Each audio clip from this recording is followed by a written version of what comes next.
Well, you're looking at our brand new Steinway Model D concert grand piano. It's 8 foot 11 inches and 8 foot 11 3/4 inches long, and it's a concert grand piano. We acquired the piano last spring. It was hand-picked from the Steinway factory in Astoria, New York. We were the first people to own this piano, first people to touch it, and five of us went up there and picked it out. And that's a little bit of the story. Steinways are an incredible instrument. They're handcrafted. They take a really long time to make. Steinway is just currently working on its 600,000th piano. That's what they're working on right now, and they've been around for over 100 years. Yamaha, one of their big rivals, makes about 500,000 pianos a year. So they do that on the factory line. Steinway makes theirs by hand. And we got to tour the factory and see every single part of production. So we basically got to see how this piano is made, from the first piece of wood that's selected for the piano to the final playing and voicing of the instrument before they put it on the floor ready for someone to come and pick out. And that's what we got to do last spring, which is pretty neat. The Steinway was donated to the Hill School by a very generous alumnus of the class of 1967 who felt that we were in need of a new concert instrument. All of our pianos at the Hill School were, most of them were bought when the CFTA was built over 20 years ago. And they've gone through various phases of care and maintenance. All of the Steinways that we had here were rebuilt, and they weren't rebuilt by Steinway themselves. So my analogy is kind of like we had some Porsches on campus and they needed some work, so we put in a Ford engine just to make them work. And so they're nice instruments, but they don't work as well as a genuine, real Steinway. This obviously is a brand new Steinway that has all new Steinway parts. And the donor felt that our student, the talent level of our student pianists on campus and the music program was worthy of an instrument such as this, which usually sells on the open market for roughly $130,000. So it's a fairly expensive instrument, and one that we're very excited to have.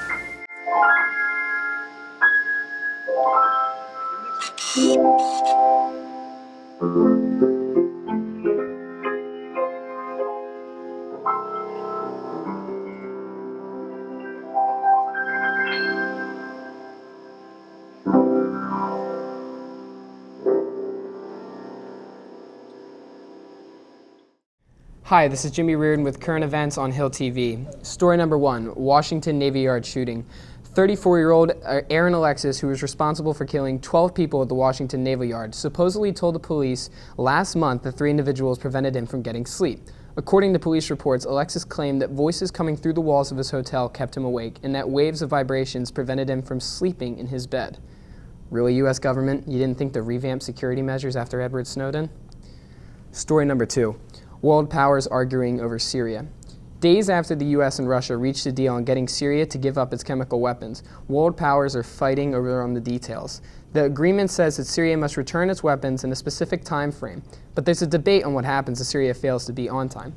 While the U.S. and France argue for force, Russia says it won't support the resolution if they do use violent means. President Obama recently said that he couldn't send American troops to Syria without first having a mandate. Honestly, if he's that bothered, I'll go out with him myself. iPhone 5S and 5C launch Friday. On a press release on Tuesday, Apple reiterated that the iPhone 5C and iPhone 5S will be released this Friday. The newest software, the iOS 7, will be available for download on Wednesday. Dear internet advertisements, no, I do not want to shoot the birds to win an iPhone 5C. Sincerely, everyone on the internet. Number 4, Rodman continues to defend North Korea. Dennis Rodman, the former NBA star, continued to defend his actions after his second visit at a news conference last Monday. He has to do his job, but he's a very good guy, said Rodman. And he even announced plans for a basketball diplomacy event that will involve North Korean players. Dennis Rodman will return to North Korea on August 1st with Kim Jong-un, who needs help loading warheads and getting the cookies down from the top shelf. Why did I come to the Hill School? Well, I've been a math teacher for 35 years. I started in a boarding school, went to a day school, and found out that they're different. And so I jumped at the chance to come back to a boarding school setting. And Hill was looking for a math teacher and I was looking for a job. So here we are. Yesterday? Yeah, I don't tell my mother. She still wants me to be a doctor when I grow up. But I guess in some ways I always was going to be a teacher. I was a babysitter and a lifeguard and a swimming instructor and a camp counselor. I always liked working with young people, and then when I was in college I taught my roommate calculus, and he said, "Hey, you're really good at this." Not the math part, but the teaching part. So yeah, that got me into it, and then I thought, well, I'll try that for a couple years and see how that goes, and that was 35 years ago.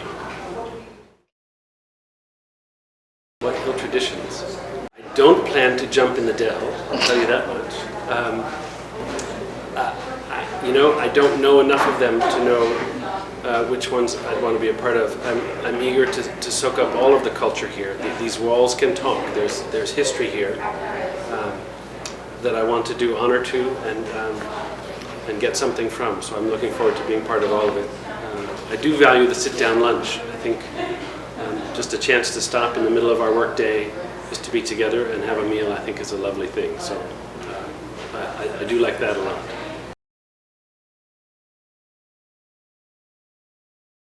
If community service counts as coaching a sport, the answer is yes. We did a heck of a job at the Steel City Theater, setting up risers and hanging lights this last week.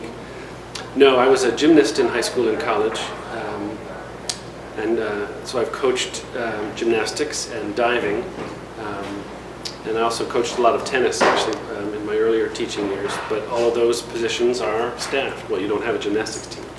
So I'm not likely to be a coach.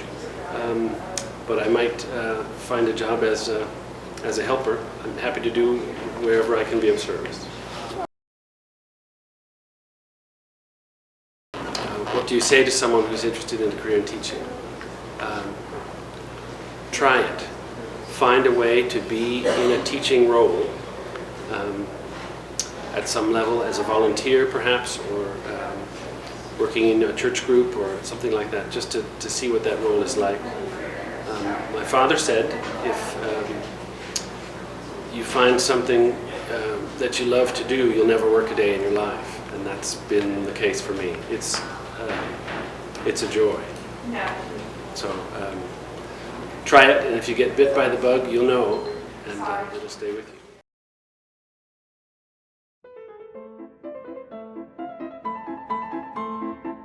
Hi, I'm Clark Ravenel, and I'm here with George Cleveland and Peter Cleveland. George is a sixth form boarder. He's been here for 4 years, and Peter is in his first year here at Hill, and he's a sophomore. So, George, tell me what happened when you found out Peter was looking at Hill. Well, I heard Peter was looking at Hill among a bunch of other schools. I was pretty excited that he may come and join me here, but I didn't want to influence his decision whatsoever. Peter, did George being at Hill affect your decision at all? No, to be honest, not really at all. Hill was the school I decided to come to because I liked everything about it, and then George was just like an added incentive. Peter, did your parents have any influence on the schools you chose? No, they both went to boarding school, so like they didn't really care where I went as long as if I thought it was the right fit. And what made you decide to come as a sophomore rather than a third former? I went to a junior boarding school, which ends in 9th grade, so my parents wanted me to finish that and then go to a secondary school. And George, you didn't go to a junior boarding school? No, I did not go to junior boarding school. I went to the Latin School of Chicago until 8th grade. And then I just came to a regular boarding school because I didn't have to go to a junior boarding school to be prepared for a boarding school because I'm not an idiot. George, you're the captain of the water polo team. And Peter, you play football. Yeah. Is there any reason you decided to not play water polo coming down? I started playing football in 8th grade. It's probably one of my best sports and I really enjoy it, so I didn't want to play water polo because I don't find it that interesting. Well, water polo is probably better than football. Maybe not, I don't actually know. Thank you for agreeing with me. But, I mean, I don't really have the build for football, so like, maybe does since Peter? Peter doesn't have the build for any sport, so maybe basketball, but he's not very good at it. Peter, were you worried at all about living in George's shadow coming to Hill? Not really, because I'm bigger than him, and also most people seem to like me, but he has a pretty good reputation, which helps with meeting people. Yeah, I mean, technically, he's bigger than me, so like, if our shadows were next to each other, like, his would overlap mine, but his chicken arms would probably be not even visible because of my broad shoulders. So therefore, maybe his shadow would overlap mine, but not in both factors, only height. Which would be the definition of overlapping, but... Yeah, overlapping one way, but not completely. It would be like, you're taller than me, so my head's not in it, but your arms are like over here, like a little chicken's, and my arms are like out here. Not that I'm strong, but you're just like a chicken. Comprende? This has been Clark Ravenel with Sibling Interviews here at Hill.